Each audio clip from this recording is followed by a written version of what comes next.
사방의 합계는 18,000척이라.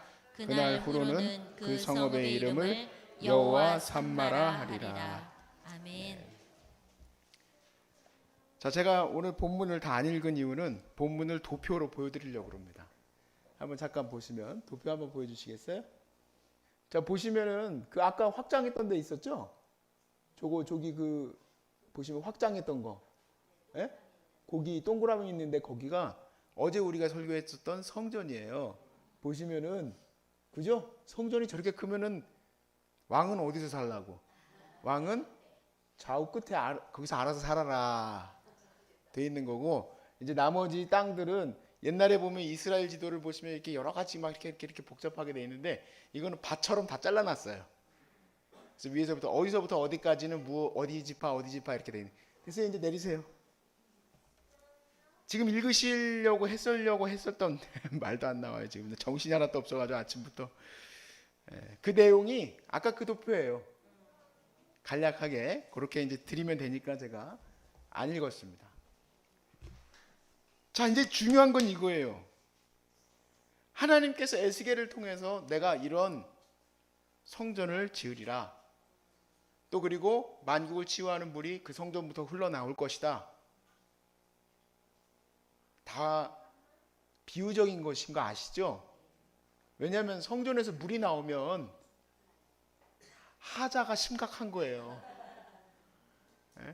저도 건축을 했었던 사람이지만 물 한 방울만 떨어져도 전화를 합니다. 그런데 물이 이렇게 많이 나온다는 얘기는 그거는 이제 하나님의 성령의 은혜를 말하는 거죠. 그 성전을 저렇게 크게 지으면 어떻게 삽니까? 어렵습니다. 자, 어찌됐든 에스겔의 이 성전을 통해서 유대인들은 그런 성전이 지어지기를 기대하고, 또 그리고 다윗이라는 왕, 다윗의 자손을 말하겠죠. 그 다윗의 자손의 그 왕이 오시기를 소망합니다. 예수님 시대로 우리가 돌아와 보겠습니다. 예수님 시대로 가보니까 그런 성전이 세워질 것을 기대하기가 어려워요. 헤롯이 지난 45년 동안 지어놓은 성전을 보니까 굉장히 크게는 만들었습니다만은 에스겔에 나오는 그 환상 속에서의 그 크기를 생각해 보니까 될 수가 없어요.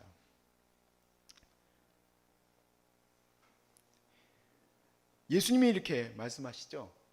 이 성전을 헐라. 내가 사흘 만에 다시 지으리라. 왜냐하면 하나님의 이 성전은 헤롯이 자기 유대인들의 그런 마음을 사기 위해서 지어놓은 성전이 아니기 때문에 그렇습니다. 이 성전은 지금 뭔가 건물을 지어놓은 성전이 아니라 사람의 손으로 짓지 아니한 성전이기 때문에 주님은 이 성전이 아니라 바로 자기 자신이 성전임을 얘기하고 계십니다.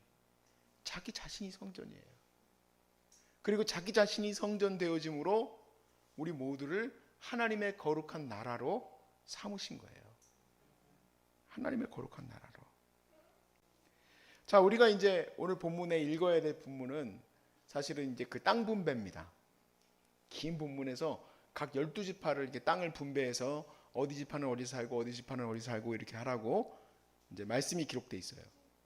근데 이 중요한 부분이 뭐냐면 원래 유대와 베냐민만 바벨론으로 포로로 잡혀갔다 돌아오는 거고, 나머지 지파들은 이스라엘, 북이스라엘이었는데 그 지파들은 사라졌어요. 다 흩어져 버렸어요. 그리고 막 피가 막 섞였어요. 그런 가운데 지금 예수님 시대로 다시 돌아오게 되면 12지파가 회복될, 그거는 좀 붙들기가 어려워요.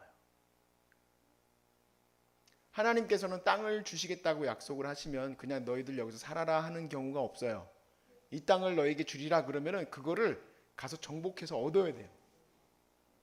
그러면은 예를 들어서 정신 차린 유다 지파의 누군가가 야, 우리 땅을 하나님께서 여기서 여기까지를 주셨으니 우리가 가서 거기를 정복하자.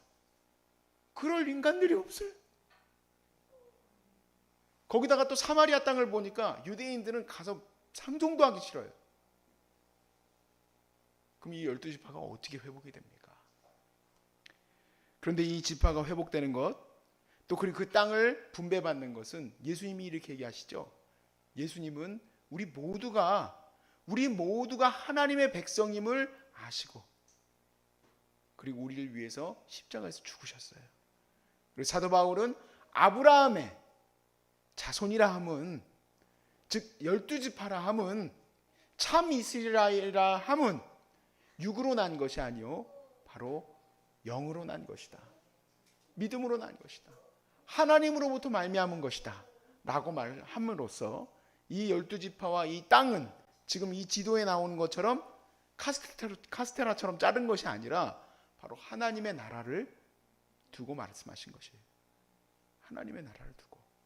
그러니까 우리는 지금도 하나님의 나라를 상속받기 위하여 정복해 나가야 된다 얘기예요. 그냥 나는 여기 이 땅 가운데 아유 그래 뭐 예수 이 정도 믿고 병 안 들고 병 들었으니까 이제 병 안 들고 노년 그냥 잘 지내다가 천국 가야지가 아니라, 그게 아니라는 거예요. 우리는 그 거룩한 땅을 받기 위하여 이 땅 가운데서 우리가 힘을 다해야 된다. 그래서 예수님은 천국을 침노하는 곳이라고 얘기를 하셨어요. 마태복음 11장 12절 말씀에 세례 요한 때부터 지금까지 천국은 침노를 당하나니 침노하는 자는 빼앗느니라. 여호수아 갈렙처럼 이 산지를 내게 주옵소서. 저 영적인 고지를 향해서 달려가는 자들은 하나님의 나라에 상속받을 것이 많은 줄로 믿습니다. 그렇지 않은 자들은 마치 단지파나 다른 지파들처럼 마지막까지 땅 분배 못 받은 지파들처럼 끝까지 그냥 그러고 있는 거예요. 근데 유다 지파가 어떻게 이렇게 딱 자리를 잡을 수 있었습니까? 갈렙이 있었기 때문에. 이 산지를 내게 주소서 하고 뛰어갔던 자가 있기 때문에 그래요. 제자들은 주님의 거룩한 영적 나라를 세우는 것은 지금 이 각 사람들을 하나님의 거룩한 백성으로 삼는 것이구나 하는 것을 알았어요. 여러분, 우리 각 사람을 한번 생각해 보세요. 여러분이 영적으로 세워나갔던 그 사람들이 있습니까? 그게 여러분들이 상속받을 나라라는 걸 아십니까? 아무도 섬긴 사람이 없어. 자기밖에 없어. 그 사람은 아무것도 얻을 게 없는 거예요. 하나님이 이미 많은 것을 주셨단 말이에요. 할 수 있도록. 내게 이 건강도 주시고, 내게 많은 물질도 주셨고, 지혜도 주셨고, 어떤 사람들은 더 많은 것들을 누릴 수 있도록 해주셨어요. 근데 그걸 가지고 아무것도 한 게 없어요. 어떻게 주님 앞에 설 수 있겠습니까?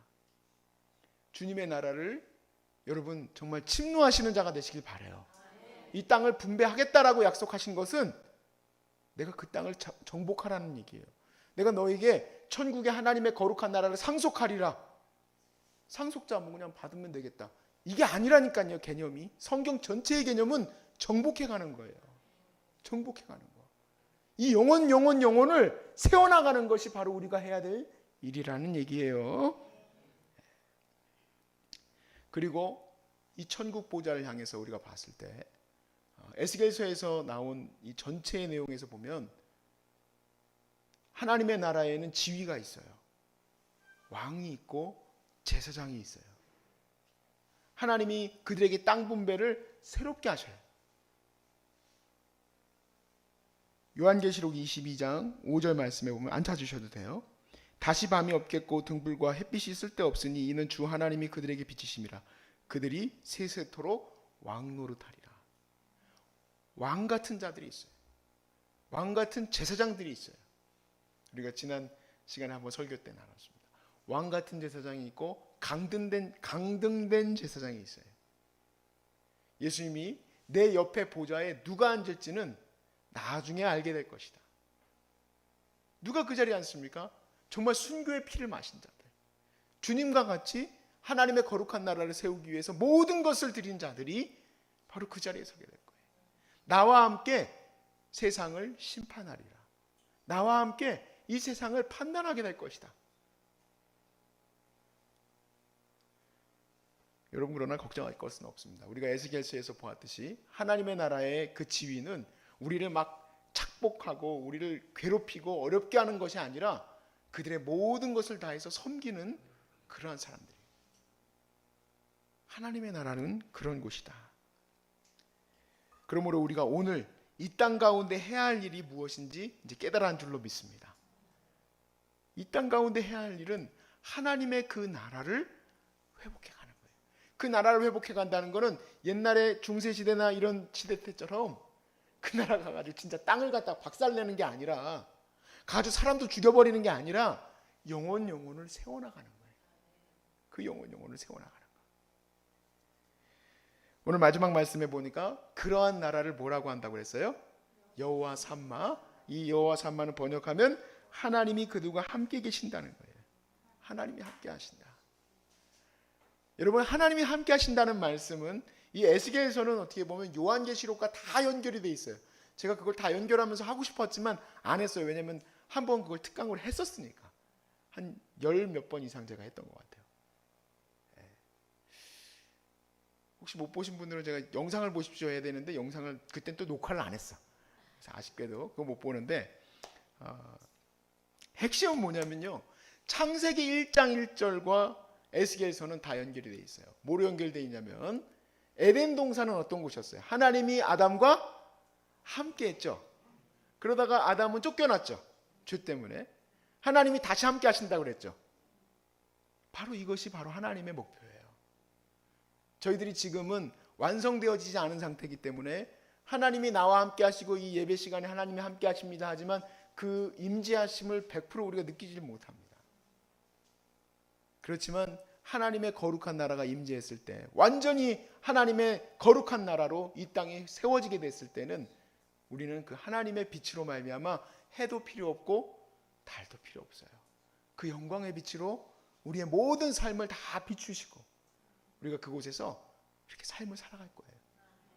여러분들의 건강한 모습으로 다시 만나게 될 거고, 그리고 그 가운데에서는 정말 많은 영혼을 돌봤던 분들이 많은 사람들에게 칭찬받고 하나님께 영광 돌리며 함께 살게 될 거예요. 그것이 여호와 삼마, 바로 아멘 주 예수여 어서 오시옵소서 계시록의 마지막 부분이기도 합니다. 우리는 그걸 이뤄가는 거예요. 하나님의 최초의 그 갈망, 함께 하심, 각 영혼들을 세워나가시고 여러분 우리에게 이 주신 이 사명을 붙들고 그 나라를 이뤄가는데 힘을 다하시길 바라요. 많은 영혼을 구원하는데 여러분 쓰여지길 바라요. 그렇게 목표성 없이 내 인생이 그냥 그냥 잘 살다가 그냥 이제 아프니까 이렇게 하다가 그냥 가야지. 그거는 정말 잘못 생각하신 거예요. 나중에 땅을 치고 후회할 일이에요.